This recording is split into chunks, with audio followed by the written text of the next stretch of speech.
Blade Nzimande has moved one step closer to controlling the country's 23 universities.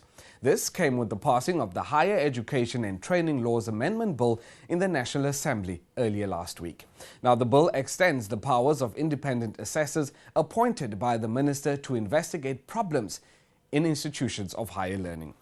On the assessor's advice, an administrator can be appointed by the minister to take over the management, governance and administration of a university if it's found to be dysfunctional. Minister Nzimande will be able to dissolve the university's council immediately after an administrator is appointed.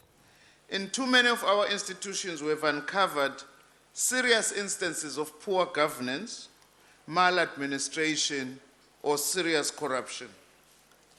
As Minister, I have the responsibility of ensuring that higher education institutions are able to discharge their constitutional obligations in terms of the provision of quality educational services and to conduct research and other university functions.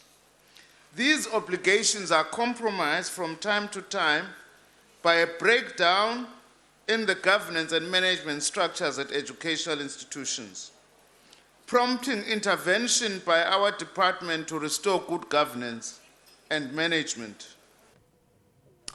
The Democratic Alliance objected to some aspects of the bill. Annelie Lothried says the bill could have a significant impact on the relationship between government and higher education institutions. She said although it has to be acknowledged that there are certain higher education institutions where the governance and management have been problematic, the DA will not support the bill. But the question has to be asked whether the extensive amendments are indeed required to address the problems.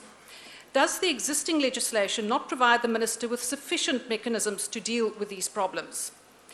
Another point of concern relates to the haste with which this bill has been rushed through. This was also raised by some of the institutions that made submissions to the Portfolio Committee. No reasons were provided for the haste, and one can only assume that it had something to do with the judgment in the CUT case. Hastily dealt with legislation is, however, not the best way to deal with this matter.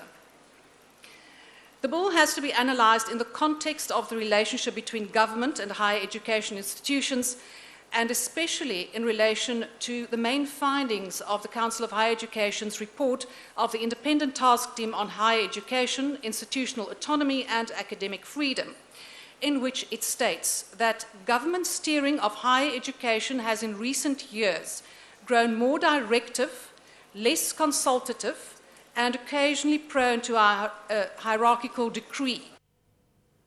The Congress of the People also distanced itself from the bill. Mr. Ngaba Bhanga said interventions by Minister Nzimande at institutions of higher education are not working, and administrators introduced by the minister continue to fail in the running of these institutions. The minister wants, when he introduces an administrator to run the management, the administration of universities for 2 years with no stakeholders participating in running government. It was this ANC that introduced that. This kind of a minister, because he's so vindictive, because he differs with certain institutions in this country, he continues to put unqualified council members who are unable to give oversight in these universities. He comes in this parliament. Well, all other parties supported the bill except the DA and COPE. Now, in response, Dr. Nzimande said he had no desire to micromanage universities. He rejected allegations made by COPE and the DA